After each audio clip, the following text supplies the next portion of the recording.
Sana'y lahat kayo nakapormal, parang Tagalog, di ba? Yung parang naman mas maganda yung Water-resistant na shoes na siguro yung pwede nila. Nakabota habang nakabarong. Nakaterno, Di ba? bota. Meron bang raincoat na parang barong ang itsura? Ayan. Pwede yun. Pwede. JC Magpagawa Pwede yan. tayo. Oo. Ay, Samantala, bukas inaasahang i-anunsyo na ni President-elect Noynoy Aquino ang kumpletong listahan ng kanyang gabinete. Pero may isa pang nagkumpirma ng balita na mananatili siya sa pwesto, si DFA Secretary Alberto Romulo. Hindi nga ho naging hadlang kay Secretary Romulo ang pagiging isang Arroyo appointee para makuha niya ang tiwala ng ating bagong Pangulo. Kahapon, nagtungo si Romulo sa bahay ni President-elect Noy sa Times Street, Quezon City. Doon inialok daw si Romulo na manatili sa gabinete at tinanggap naman daw niya agad ito.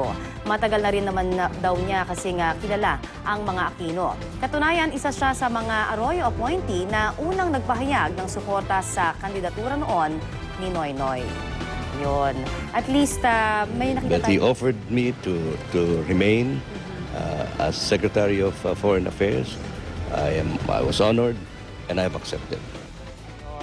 Bukod kay Romulo, may iba pa hong mga kasalukuyang opisyal ng gobyerno ang nagtungo sa bahay ni President-elect Noynoy. Pumunta doon si DOH Secretary Esperanza Cabral. Pero naroon din naman ang napabalitang napipisil na magiging kapalit niya na si National Kidney and Transplant Institute Director Dr. Enrique Ona.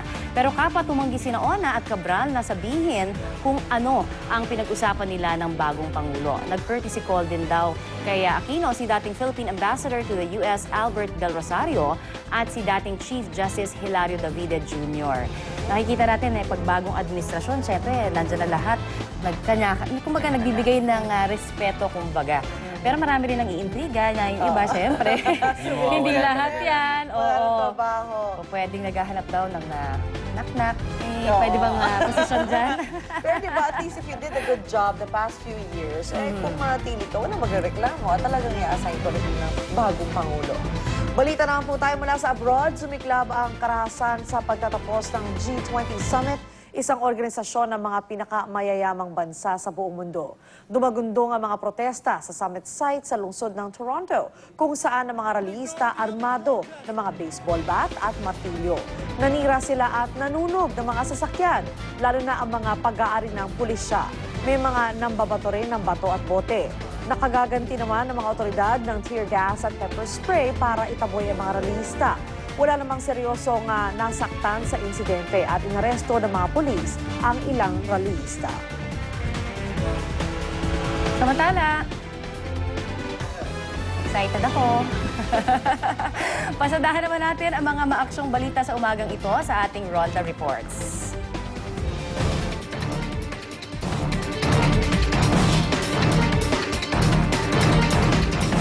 Patay ang isang lalaking nagbibisikleta matapos mabundol ng isang kotse sa Commonwealth Avenue sa Quezon City.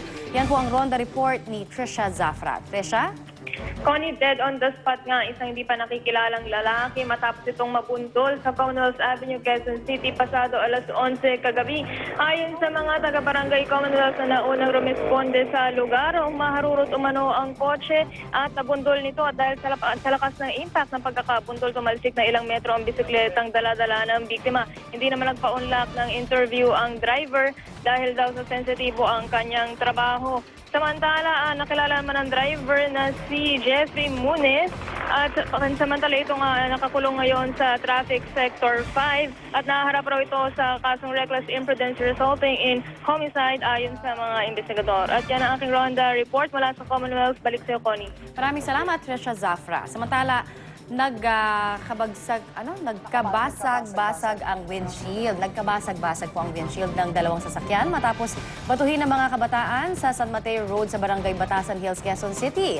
Ang detalye naman ng balitang yan ihatid sa atin ni Oscar Oida. Oscar, kamusta dyan?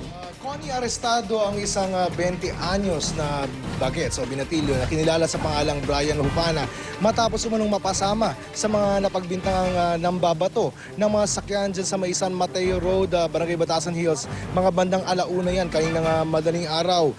Isa raw kasi ito si Hupana sa mga in-identify ng mga biktima.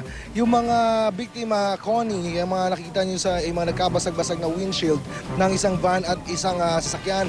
Ayon sa mga pulis, matagal na raw nilang problema ang ganitong klaseng sitwasyon sa kanilang lugar at suspetsyon nila ay dala ito ng mga kabataang madalas umanong nasasangkot sa mga riot at nadadamay lamang yung mga motoristang dumaraan.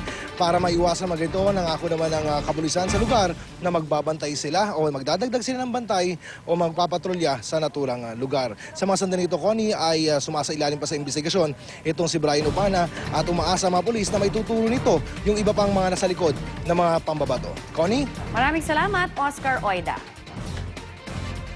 Samantala, ito naman po malungkot na balita mula sa showbiz world. Hiwalay na raw si Chris Aquino at James Yap. Inamin ito ni Chris sa kanyang showbiz talk show kahapon. Matagal umano niyang pinag-isipan ang nasabing desisyon. Kasabay na rin ng maraming beses namang pagtatangka ni James na ayusin ang kanilang problema sa pagsasama. Kinonsulta na rin daw umano ng aktres ang kanyang mga kapatid at inumpisahan na ang mga legal na aspeto tungkol dito. Tumanggi naman magbigay ng pahayag si James.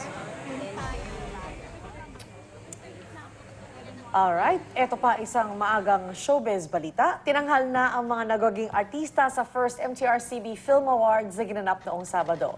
Nanalong Best Actress para sa pelikulang In My Life, si Batangas Governor Vilma Santos.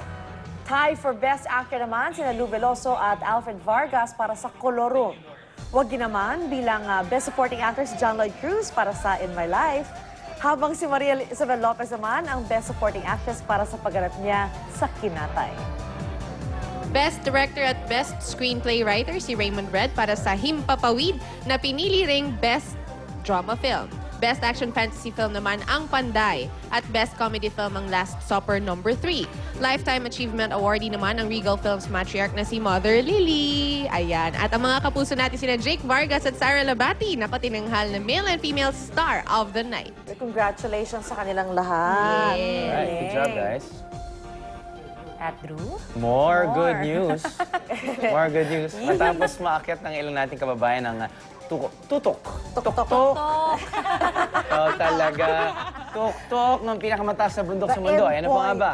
Ang Mount Everest. Ngayong taon, susubukan naman ng isa pang Pinoy na makatuntong sa South Pole sa kauna-unahang pagkakataon. Siya po si Bob Del Castillo. Solo niya ang misyong puntahan ng South Pole. Hindi para makita si Santa Claus. North Pole yata yun. Wala lang, just checking, sorry. For a good cause po ito, para i-promote ang climate change awareness sa buong mundo. Isa kasi